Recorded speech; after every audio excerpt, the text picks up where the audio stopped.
This is the only step-by-step video you need to watch to verify your domain ownership inside the Google Search Console. Once you log in, go to Search Property, and then go down to Add Property. Here you will enter the domain name. Hit Continue. Now this window will appear, allowing us to verify our ownership of the domain.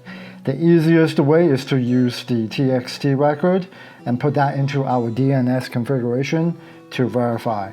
Copy this code, and now let's head back over to our hosting.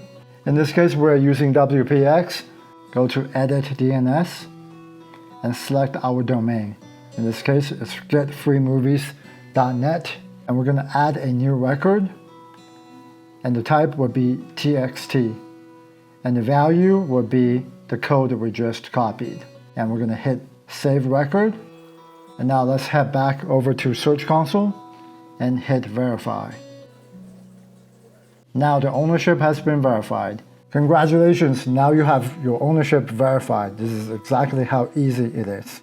The next video will show you how to integrate the Google Search Console inside Google Analytics so you have access to organic traffic data right inside Google Analytics.